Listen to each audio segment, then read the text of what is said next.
warahmatullahi wabarakatuh. Pertama-tama mari kita ucapkan puji syukur kehadirat Allah Subhanahu wa taala di mana pada hari ini kita masih diberikan kesempatan dan kesehatan sehingga kelompok kami dapat mempresentasikan hasil diskusi kami. Baik, pertama-tama saya ucapkan terima kasih kepada Ibu Nita Erika Aryani, SE MSI AKCA yang telah memberikan kesempatan kepada kami untuk mempresentasikan hasil kelompok kami yang berjudul Fraud in Society. Baik, selanjutnya saya akan memperkenalkan anggota kelompok kami yaitu saya sendiri, Putri Ramadhani Buru Sembiring sebagai moderator dan sebagai pemateri. Kemudian ada rekan saya Rifka Rahmita, kemudian ada Mutiatul Niswah dan yang terakhir ada Muhammad Naufal Emilul Fattah. Sebelum masuk ke pembahasan utama, saya akan menjelaskan sedikit terkait fraud. Jadi, apa sih fraud itu? Nah, fraud sendiri merupakan penyalahgunaan sumber daya organisasi untuk keuntungan pribadi yang dapat berdampak negatif pada ekonomi perusahaan dan masyarakat. Menurut ACVA, fraud terjadi ketika keserakahan bertemu dengan kesempatan atau peluang sehingga menciptakan situasi yang rawan terhadap tindakan ilegal. Secara hukum, fraud melibatkan unsur niat yang menjadi faktor utama dalam kasus pidana maupun perdata. Jenis-jenis fraud ini sangat beragam, seperti penggelapan, pemalsuan laporan keuangan, hingga skema Ponzi, sehingga sulit untuk dideteksi dan ditindak. Dalam organisasi, fraud biasanya terjadi pada 5 siklus akuntansi, yang mana ada siklus penjualan, pembelian, pengganjian, inventaris, dan pelaporan. Jadi, setiap siklus ini bisa disalahgunakan melalui beberapa tindakan seperti pencurian, manipulasi data, atau kolusi. Oleh karena itu, pengawasan dan kontrol internal yang kuat sangat penting untuk mencegah terjadinya fraud. Selanjutnya kita akan masuk kepada topik pembahasan utama kita yaitu fraud in society. Jadi, apa sih fraud in society? Nah, fraud in society merupakan tindakan yang terjadi di lingkungan sosial dan dapat menimbulkan dampak besar pada ekonomi, perusahaan, individu, serta masyarakat. Menurut ACVA, fraud di tempat kerja terjadi ketika seseorang menyalahgunakan posisinya untuk keuntungan pribadi dengan memanfaatkan sumber daya organisasi. Fraud ini mencakup berbagai macam kejahatan finansial, seperti penipuan kepercayaan, pemalsuan data, klaim asuransi palsu, penipuan pajak, atau kebohongan dalam risum, sehingga diperlukan pengawasan yang ketat untuk mendeteksi tanda-tandanya sejak dini. Selanjutnya kita bakal bahas topik yang penting banget nih, yaitu jenis-jenis fraud dalam bisnis. Jadi, fraud ini tuh bukan cuma bisa dilakukan oleh satu individu saja, tetapi juga bisa melibatkan kolusi, alias kerjasama yang gelap antara karyawan, manajemen, atau bahkan pihak luar dari perusahaan itu sendiri. Nah, aktivitas fraud ini biasanya dikategorikan ke dalam 5 siklus akuntansi utama. Siklus pertama adalah siklus penjualan dan penagihan atau penerimaan. Ini mencakup proses penagihan atas penjualan barang atau jasa dan pengumpulan pembayaran baik itu tunai maupun kredit. Karena berhubungan langsung dengan arus kas, siklus ini tuh cukup rawan terjadinya fraud seperti pencurian uang tunai, pencurian aset, kickback, atau fraud front end.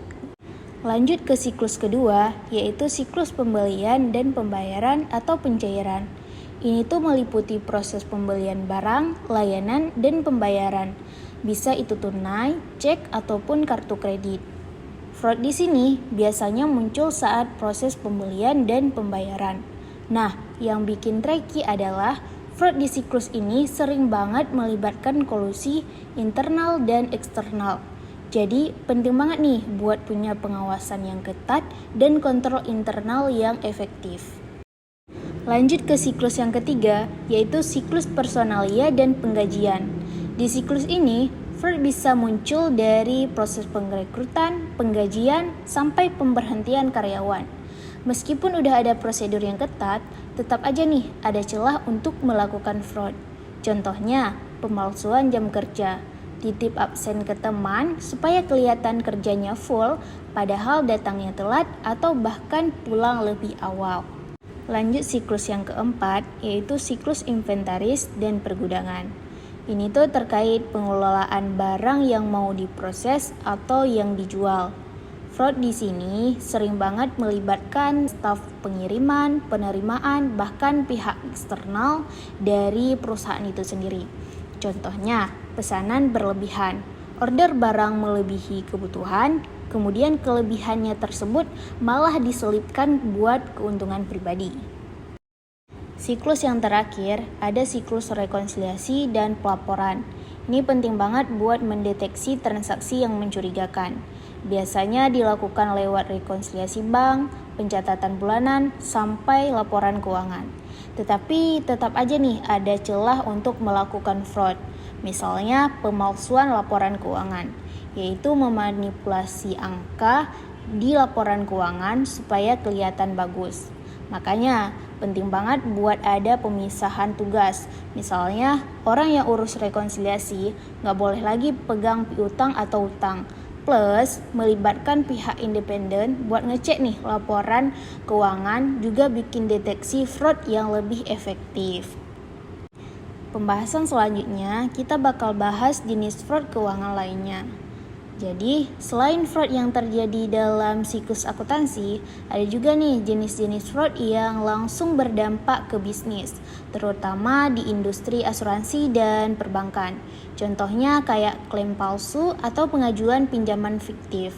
Dan gak cuma itu, fraud juga bisa muncul dari dalam, misalnya memanipulasi laporan keuangan.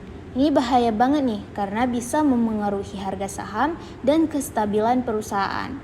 Ingat nggak skandal dari Enron dan Lehman Brothers? Ini terjadi karena adanya fraud tersebut. Pembahasan selanjutnya kita bakal bahas kategori fraud pekerja. Menurut ACFA, fraud pekerja dibagi menjadi 3 besar. Yang pertama itu ada penyalahgunaan aset. Ini jenis fraud yang sering banget terjadi di tempat kerja. Intinya, ini terjadi kalau ada karyawan yang memanfaatkan aset perusahaan buat kepentingan pribadi, di luar kebutuhan kerja. Nah, yang kedua itu ada korupsi. Korupsi di tempat kerja itu biasanya terjadi waktu seseorang yang mempunyai wewenang malah menyalahgunakan posisinya buat mendapatkan keuntungan pribadi. Baik, kategori yang ketiga yaitu adalah pernyataan penipuan. Nah, pernyataan penipuan sendiri biasa dikenal sebagai manipulasi laporan keuangan. Penipuan ini adalah tindakan curang yang dilakukan perusahaan untuk membuat laporan keuangannya terlihat lebih baik dari kenyataannya. Contoh daripada penipuan ini, yang pertama, mencatat pendapatan palsu, yang kedua, menyembunyikan utang, dan yang ketiga, melebihkan nilai aset. Tujuannya adalah untuk menarik pihak investor, meningkatkan harga saham, atau memperoleh pinjaman dengan syarat yang lebih baik. Jadi, perusahaan harus menjaga integritas dan transparansi dalam pelaporan keuangannya, karena penipuan ini bisa berakibat fatal, seperti kerugian bagi pihak investor dan kreditur, serta kerusakan reputasi perusahaan. Nah, studi ACFA melaporkan bahwa pencurian uang tunai biasanya terjadi dalam 3 cara yang berbeda. Yang pertama yaitu penipuan pencairan dana. Penipuan ini adalah yang melibatkan pembayaran tidak sah untuk keuntungan pribadi. Contoh penipuan pencairan dana antara lain membuat faktur palsu, memasukkan cek, mengajukan klaim biaya fiktif, dan manipulasi penggajian. Nah, penipuan ini dapat dilakukan oleh karyawan, manajer, atau bahkan pemilik perusahaan. Jadi penting untuk memiliki kontrol internal yang efektif dan melakukan audit secara teratur untuk mencegah dan mendeteksi penipuan pencairan dana. Terus yang kedua adalah skimming. Skimming sendiri adalah jenis penipuan yang melibatkan pencurian uang tunai sebelum tercatat dalam pembukuan. Ini berarti bahwa uang yang dicuri tidak pernah dicatat sebagai penerimaan, sehingga tidak ada catatan tentang uang tersebut. Nah, skimming juga dapat merusak kepercayaan antara karyawan, manajer, dan pemilik perusahaan. Jika skimming terdeteksi, dapat menyebabkan tindakan hukum dan kerugian reputasi bagi perusahaan. Terus yang terakhir adalah pencurian uang tunai. Nah, pencurian uang tunai terjadi ketika uang dicuri setelah tercatat resmi dalam sistem akuntansi. Artinya, uang tersebut sudah dicatat sebagai penerimaan, tetapi kemudian dicuri oleh seseorang. Contoh pencurian uang tunai adalah penggelapan kas yang sudah masuk. Misalnya, seorang karyawan yang bertanggung jawab untuk mengelola kas perusahaan menggelapkan sejumlah uang yang sudah dicatat sebagai penerimaan. Nah, kemudian ada deteksi penipuan. Nah, deteksi penipuan menurut survei ACFA tahun 2010 ada 40,2% kasus penipuan itu terdeteksi melalui tip, dengan mayoritas berasal dari karyawan 50%, diikuti dengan pelanggan 20%, vendor 16%, dan laporan anonim 13%. Metode deteksi lainnya itu dapat ditinjau daripada pihak manajemen melalui pengawasan rutin. Yang kedua, audit internal, pemeriksaan mendalam oleh tim internal. Terus bisa juga dengan audit eksternal, deteksi oleh audit independen. Nah, bisnis yang dapat melakukan penipuan itu dibagi menjadi dua. Yang pertama, bisnis kecil. Bisnis kecil menyumbangkan 3,8% kasus penipuan, jadi lebih rentan terhadap fraud dibandingkan perusahaan-perusahaan besar yang menyumbangkan 2,6% karena keterbatasan sumber daya dan kontrol internal. Nah, kemudian ada motivasi atau faktor melakukan penipuan. Ada 3 faktor utama untuk kita melakukan penipuan. Yang pertama adalah dorongan finansial. Dorongan finansial adalah tekanan ekonomi seperti kebutuhan membayar utang atau tekanan profesional menjaga reputasi perusahaan. Ini dapat mempengaruhi siapa saja, dari staf hingga eksekutif senior. Nah, yang kedua yaitu adalah peluang. Peluang itu timbul karena lemahnya pengawasan atau kontrol internal, terutama di perusahaan kecil yang sering kekurangan sistem audit yang memadai. Dan yang ketiga yaitu adalah rasionalisasi. Rasionalisasi adalah pelaku yang membenarkan tindakan mereka, merasa berhak mengambil karena merasa tidak dihargai, dieksploitasi, atau ingin membalas ketidakadilan di tempat kerja. Nah, kemudian ada budaya perusahaan. Budaya perusahaan yang buruk dapat memicu kejahatan kerah putih. Dalam lingkungan kerja yang tidak etis, tindakan kriminal dapat dinormalisasi. Nah, contoh perubahan sikap dalam budaya perusahaan yang dapat kita lihat itu yang pertama adalah kesetiaan menjadi keterlibatan. Nah, yang kedua, kerjasama menjadi konspirasi. Dan yang ketiga, takut dipecat mendorong keterlibatan. Nah, untuk dampaknya sendiri bagi sosial itu yang pertama, terjadinya kerusakan kepercayaan masyarakat. Yang kedua, kehilangan kepercayaan pada institusi keuangan. Yang ketiga, dampak pada sistem keuangan dan perekonomian. Sedangkan dampak secara ekonomi itu dapat mengalami kerugian besar.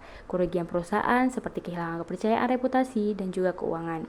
Nah, kerugian untuk pihak karyawan itu adalah kehilangan pekerjaan, pendapatan, dan keamanan. Nah, pencegahan yang dapat kita lakukan, yang pertama yaitu adalah memahami akuntansi dasar. Yang kedua, memahami forensik akuntansi. Yang ketiga, pendidikan formal dan pelatihan. Serta yang keempat, kontrol internal yang efektif dan audit secara teratur. Dari semua materi yang telah kami bahas, dapat disimpulkan bahwasanya fraud adalah kejahatan ekonomi dan sosial yang meliputi penggelapan aset, korupsi, dan manipulasi laporan keuangan yang biasanya dilakukan untuk keuntungan pribadi. Penipuan ini sering terjadi dalam 5 siklus akuntansi.